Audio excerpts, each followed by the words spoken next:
뭐 여러분들이 성막 하면은 머리가 아프실 건데 제가 또 이번에 설명을 드릴게요. 성막이라고 하는 거는 정육면체 3개가 직렬로 붙어 있는 모양입니다. 성막이라는 거는 정육면체 공간이 3개가 직렬로 붙어 있거든요. 그 중에 맨 서쪽 부분, 서쪽이 맨 구석입니다. 맨 서쪽 부분에 정육면체 하나의 부피가 있어요. 거기가 바로 지성소라고 하는 곳이고 성막에서 가장 깊숙한 부분입니다.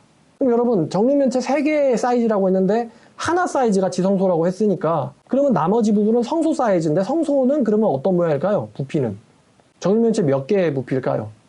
2개의 부피겠죠? 2개 부피예요. 여기가 성소거든요. 성소가 정육면체 2개가 붙어있는 이런 직사각형의 모양의 공간이고 벽은 순금으로 되어 있어요. 정확하게는 이제 나무에다가 순금을 도금을 한 건데 외부에서 보면은 순금으로 된 벽으로 보입니다. 그럼 이제 우리가 성소에 들어왔다고 가정하고요. 그러면 이제 성소 안에서 성소는 캄캄하잖아요. 그럼 여기 동서북남이 있을 거란 말이에요. 그러면 동쪽은 뭐가 있냐면 동쪽에는 입구가 있어요. 동쪽은 뭐가 떠오르냐면 해가 떠오르는 방향이죠. 동쪽에는 입구가 있습니다. 그리고 서쪽에는 뭐가 있냐면은 분향단이라고 하는 게 있어요. 지성소에는 성물이 3개가 있어요. 3개. 근데 동쪽에는 입구가 있으니까 동쪽에는 아무것도 배치되지 않습니다. 서쪽에는 지성소로 들어간 입구가 있는데 이렇게 생각할 수 있잖아요. 아니, 캄캄한 데다가 완전히 주변이 금으로 된 벽으로 되어 있고 위에도 커튼 같은 걸로 덮여 있어요. 그러면 어디가 어딘지 알 수 없잖아요. 근데 지성소로 가면은 죽어요. 나가면 살지만. 근데 어디가 동쪽이고 어디가 그러니까 똑같은 커튼이 2개인데 어디가 나가는 커튼이고 어디가 지성소로 들어가는 커튼인지 헷갈리잖아요. 그래서 지성소로 들어가는 커튼 바로 앞에는 분향단이라고 하는 게 서 있어요. 분향단. 서쪽에는 분향단.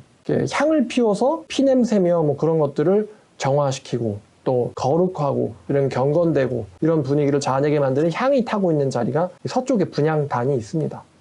동쪽엔 나가는 곳, 서쪽은 분향단. 그러니까 지성소로 갈래도 분향단이 있으니까 못 가는 거죠, 거기는. 분향단을 돌아가야 되는 거예요.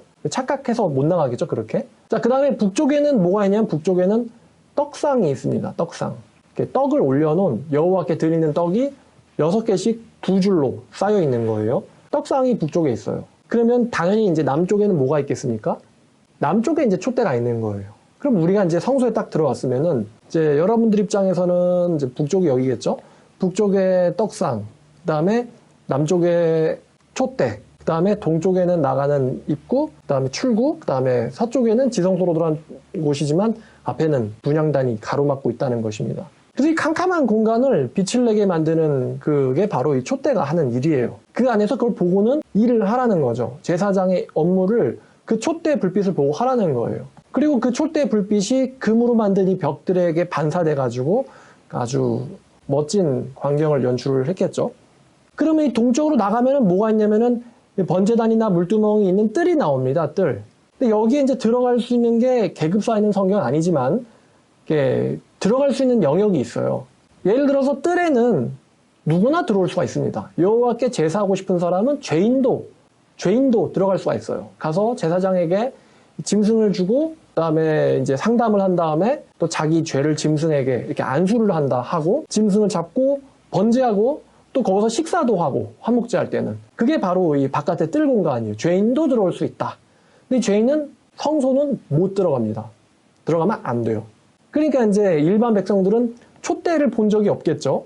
이동 중에는 볼 수 있으려나? 그 다음에 레위 지파, 그 다음에 이제 제사장들은 성소를 들어갈 수 있습니다. 그럼 이 사람들은 뜰도 다니고 성소도 다니는 거예요. 제사장들은 성소에서 업무를 합니다. 뭐 이 향단 관리도 해야 되고 또 떡도 갈아야 되고 또 촛대도 한번 봐야 되고 불타는 게 지금 2개나 있잖아요. 향단이랑 촛대랑.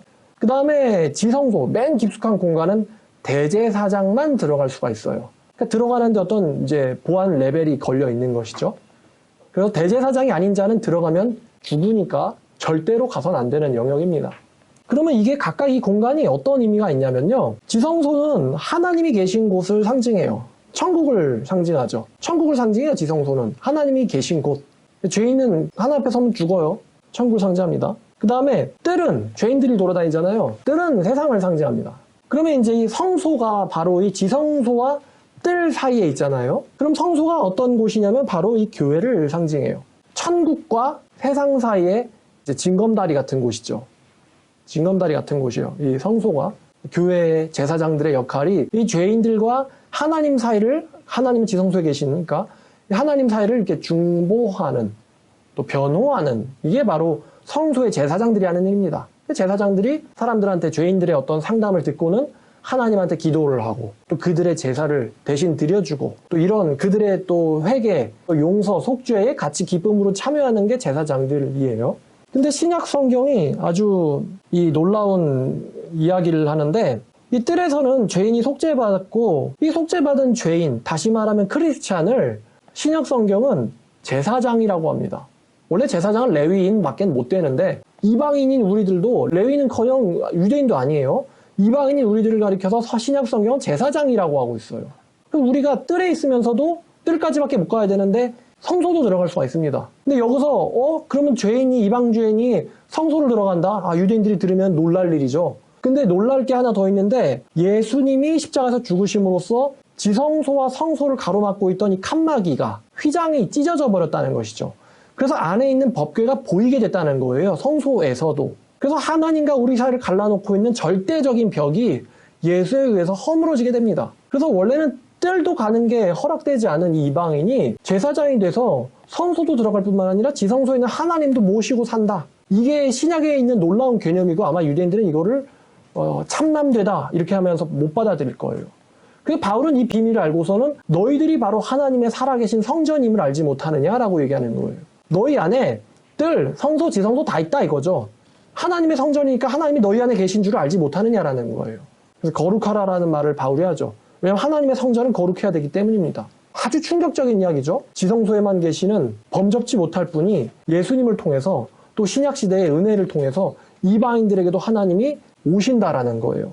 그래서 촛대가 뭐를 상징하냐면은, 그럼 각각 이 성소 안에 있는 기물들이 상징을 하거든요. 상징이 의미가 있어요. 그냥 불만 켜라, 하나님은 이런 식으로는 만들질 않아요. 이중적인 의미가 있어요. 불도 비켜야겠지만 촛대가 뭐냐? 교회라고 했단 말이에요. 세상과 천국의 어떤 중보자 같은 곳이죠. 세상 속의 교회. 그러면 이 촛대가 뭐라냐면은, 하나님이요, 자, 우리들이 이방주의인들이 뭐라 그랬죠? 신약에서는 직분이 어떻게 된다고 했습니까? 제사장이라고 했잖아요. 제사장 어디까지 할 수 있다고요? 성소까지 할 수 있단 말이에요. 근데 성소 안에 뭐가 있다고 했죠? 불을 비추는 게? 이 촛대가 있다 그랬어요.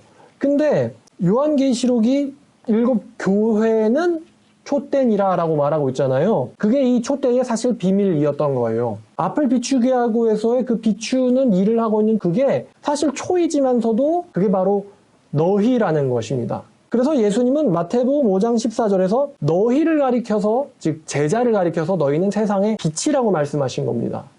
세상의 빛이다.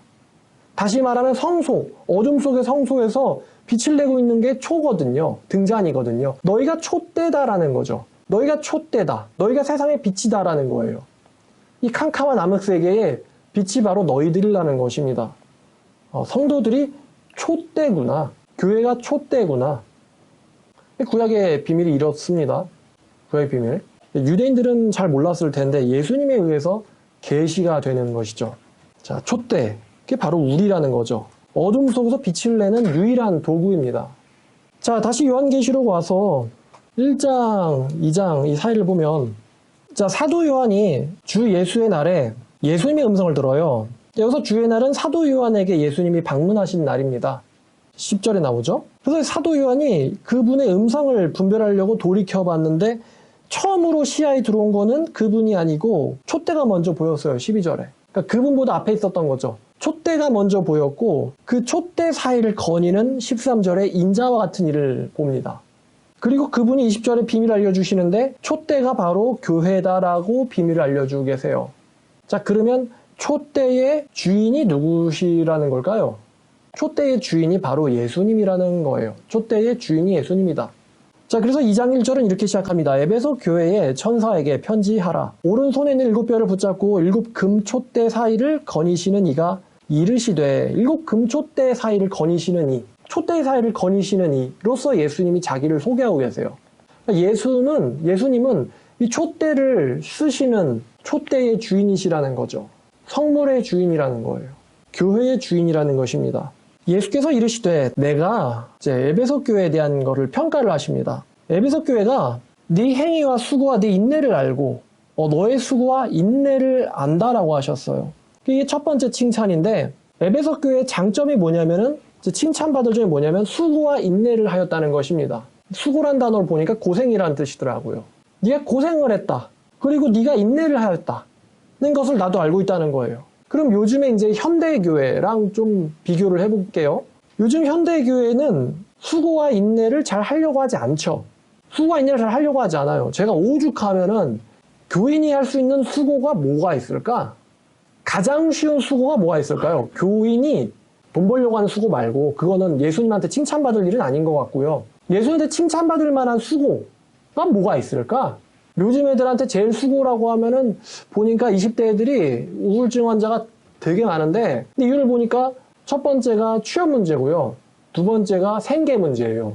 비슷하긴 한데 첫 번째 걱정이 취업 걱정이고 그 다음 걱정은 먹고 사는 생계 걱정, 생존의 걱정 때문에 우울증을 겪어요. 20대 애들이. 코로나 전에 비해서 2배로 늘었다고 합니다. 20대의 우울증 환자들이요. 제일 많이 늘었어요. 그나마 30대는 그래도 좀 풍파는 조금은 겪었지. 그래서 좀 덜한데 20대 애들은 완전 어리잖아요. 그래서 제일 우울증 환자 증가 폭이 큽니다. 그럼 얘네들에게 가장 큰 수가 뭐냐? 첫 번째는 아마 입시 같습니다. 입시. 왜냐면 입시가 잘 돼야지 취업과 연결되어 있다고 생각하잖아요. 취업이 잘 돼야 자기 인생이 연결되어 있는 거고. 그래서 애들이 입시를 망하면 자살도 하잖아요. 왜냐면 자기 인생이 망했다라고 판단하는 거죠. 입시 얼마나 수고 아닙니까? 고3. 수고죠. 사회생활하는 분들은 공부가 제일 쉽지 않나? 이런 생각하실 수도 있죠. 근데 걔네들한테 그게 또 수고예요. 그럼 교회가 하나님을 위해서 할 수 있는 수고가 중에서 제일 쉬운 거 그럼 제가 말씀드렸죠? 성경 읽는 거예요. 성경 읽는 거. 입시가 제일 힘들잖아요. 10대 때. 근데 입시하는 것만큼 성경을 공부하는 사람은 없죠. 한국에. 가끔가다 이제 신학생들이 그렇게 할래나? 신대원 들어가려고? 근데 입시하듯이 성경 공부하는 사람 없단 말이에요. 입시보다 중요한 것 같은 생각은 드는데. 그러니까 하나님을 위해서 성경을 보는 수고를 하래도 안 하죠. 성경 봐. 그러면 안 봐요. 안 봐. 성경 보세요라고 말하면 안 봅니다. 안 보면 저 또 안 보는 거 다 느껴요. 그럼 사람이 본인이 마음에 가득한 걸 입으로 낸다고 했는데 영의 사람은 영의 소리를 하고 육의 사람은 육의 소리를 하니까 성경 안 볼 인간은 육의 소리를 하겠죠. 성경 보는 사람은 영의 소리를 할 거고 안단 말이에요. 근데 보라 그래도 안 봐요. 성경을. 보라고도 안 봐. 성경을. 무슨 하나님의 일을 하고 뭐 하나님을 위해서 가정을 꾸리기를 원하고 뭐 하나님을 위해서 직업 있고 사명 있고 웃기고 있다라는 거를 속으로는 알지만 말은 하기 힘들죠. 근데 에베소 교회가 가진 수고는 성경을 읽는 수고를 얘기하는 건 아닐 겁니다. 지금 시대가 시대인 만큼 환란 시대에 성경 읽는 수고를 네가 했구나 그런 걸 칭찬하실 것 같진 않아요. 뭐가 되든 에베소 교회는 예수에게 직접 칭찬받을 만한 수고를 했어요. 수고를 했단 말이에요. 그리고 엄청난 환란을 겪었는데도 불구하고 거기서 견뎌냈습니다. 견뎌냈다는 거예요. 그래서 예수님께서도 칭찬할 만한 인내를 갖고 있었어요. 근데 이건 현대교회에는 잘 발견되지 않는 겁니다. 수고와 인내를, 너의 수고와 인내를 내가 알고 있다. 그 다음에 두 번째 칭찬이 뭐냐면은 또한 악한 자들을 용납하지 아니한 것과 라고 얘기하십니다. 교회 내에서 죄악을 행하는 자가 너무 많죠. 오늘날에 현대교회는. 악한 자가 너무 많아요. 교회에 악한 사람이 오는 건 맞는데 왔으면은 변해야 될 거 아니에요. 거듭나야 되잖아요. 변혁이 일어나야 되지 않습니까? 근데 변화되지 않는 사람이 너무 많습니다. 죄악을 행하는 자가 교회 내에서 변화되질 않아요. 정화되지를 못합니다. 그런데 에베소 교회는 악한 자들을 용납하지 않았어요. 견책을 하든 경고를 하든 훈계를 하든 권면을 하든 바로 잡았다는 거죠. 바로 안 잡히면 쫓아내는 거고 바로 잡았을 거예요. 에베소 교회가. 아주 훌륭하게 견책하고 징계해가지고 사람들을 바로 잡은 거예요. 근데 요즘 이런 일을 한다 그러면 교회 나간다 그러겠죠? 나를 바로 잡아? 나가지 뭐. 니 단계. 이렇게 나오지 않겠습니까? 근데 교회의 에베소는 이걸 해냈어요. 세 번째 칭찬이 이러한데 자칭 사도라 하되 아닌 자들을 시험하여 그의 거짓된 것을 내가 드러낸 것과 세 번째 칭찬이 이러한데 거짓 사도와 거짓 선지자들의 미혹을 드러내고 이겼다는 것입니다. 이 세 번째 칭찬에 대해서 한국교회를 가지고 얘기하자면 한국교회는 완전 낙제 그 자체입니다. 제가 오죽하면은 유튜브 그냥 보지 마세요. 제 것만 보라고 얘기하기도 좀 양심이 찔리는지 좀 그래서 차라리 유튜브 보지 말고 성경을 보라고. 왜냐면 유튜브의 기독교 유튜버들 한 99%, 95%는 다 가짜들이에요. 성경도 모르는 사람들이 엉뚱한 이야기들을 하고 있습니다. 그럼 거기 노출되면은 본인은 분별력이 있나요? 없지? 그러니까 세뇌되고 마취된단 말이에요. 너무 말도 안 되는 이야기들을 막 하고 있어요. 유튜브에. 거기에 세뇌된단 말이에요. 그 이단이나 미혹에. 거짓 선지자가, 거짓 사도가 너무 많을 뿐만 아니라 현대교회는요, 대부분의 사람들이 이 미혹에 휩쓸려 갑니다. 아마 제 영상 보다가도 알고리즘으로 이단들 영상을 낄걸요? 구글 알고리즘은 혼낼 수도 없고, 야, 얘는 이단이야. 얘는 이래서 이단이야. 혼낼 수도 없고. 알고리즘으로 자동을 보여주는데. 그래서 어떤 사람들은 제 영상 보다가 알고리즘으로 뜨는 거 보고는 또 거기에 쓱 하는 사람들이 있어요. 제가 그러지 말라고 몇몇 이단들을 드러내게 비판을 하기도 하죠. 근데 그 부분에 대해서는 예수님이 이미 예언을 했거든요. 마태복음 24장 11절입니다. 모든 건 성경대로 되고 있는 것이죠.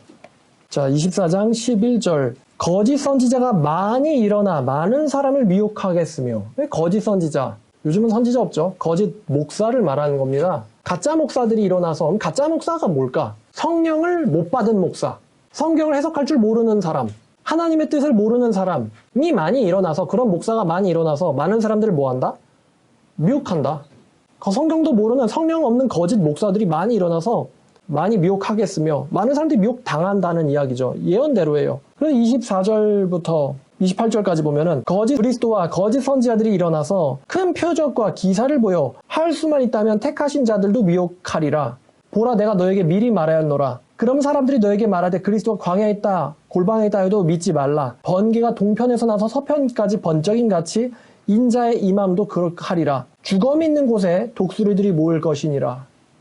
이 죽은 시체들이 잔뜩 있단 말이에요. 죽은 시체들.